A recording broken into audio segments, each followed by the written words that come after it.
Ambani versus Adani ये सिर्फ एक राइवलरी की कहानी नहीं है, ये है इंडिया की इकोनॉमी के दो सबसे बड़े प्लेयर्स का पावर। नाम तो आपने सुना ही होगा, अंबानी और अदानी दोनों ही बिलियनियर और रोज हेडलाइंस में। लेकिन असली कहानी सिर्फ हेडलाइंस तक लिमिटेड नहीं है। पर्दे के पीछे एक कॉम्प्लेक्स कहानी है, राइवलरी, कोऑपरेशन और जियोपॉलिटिक्स की। आज हम हेडलाइंस के आगे जाके समझेंगे कि 2025 में अंबानी अदानी की रियल डायनामिक्स क्या है। उनके बिजनेस डिसीजंस सिर्फ उनके लिए नहीं बल्कि पूरे इंडिया के लिए इंपॉर्टेंट होते हैं।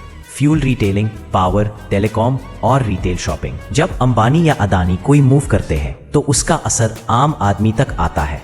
मुकेश अंबानी ने रिलायंस को एक पेट्रोकेमिकल कंपनी से लेकर डिजिटल, टेलीकॉम और रिटेल जायंट बना दिया। रिलायंस आज सिर्फ ऑयल पे डिपेंडेंट नहीं है, उनका फोकस है डिजिटल और ग्रीन एनर्जी पे। दूसरी तरफ गौतम अदानी ने अपना एम्पायर बनाया पोर्ट्स, पावर प्लांट्स, कोल, रिन्यूएबल्स और इंफ्रास्ट्रक्चर के थ्रू। लास्ट 20 साल में उन्होंने अपनी ग्रोथ को स्पीड से मल्टीप्लाई किया। सबको लगता है अंबानी और अदानी हमेशा राइवल्स हैं, लेकिन 2025 में एक सरप्राइजिंग मूव आया। दोनों ग्रुप्स ने फ्यूल रिटेलिंग में पार्टनरशिप की, मतलब एक दूसरे के फ्यूल पंप पे अपना फ्यूल बेचने का टाई अप।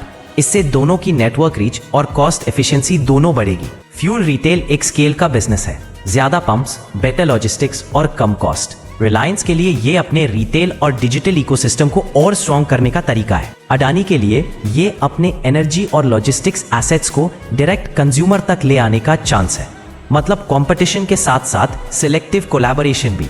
लेकिन सब कुछ स्मूथ नहीं है। अडानी ग्रुप पर यूएस अथॉरिटीज और रेगुलेटर्स की तरफ से कुछ सीरियस इन्वेस्टिगेशंस चल रही हैं। ब्राइबरी और फ्रॉड एलिगेशंस के केसेस अभी तक उनके ग्लोबल एक्सपेंशन को स्लो कर रहे हैं।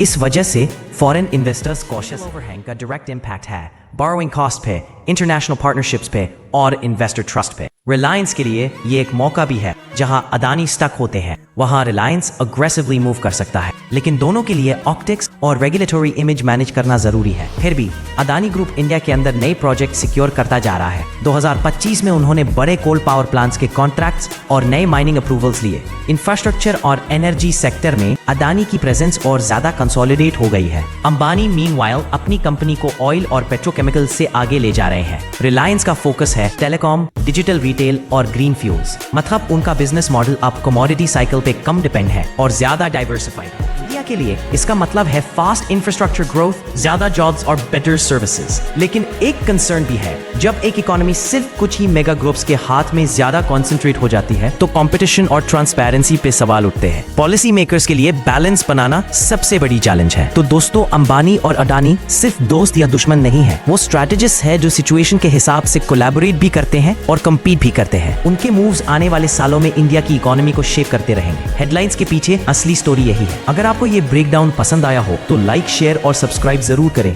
कमेंट्स में बताएं अंबानी या अडानी का कौन सा रीसेंट मूव आपको सबसे सरप्राइजिंग लगा।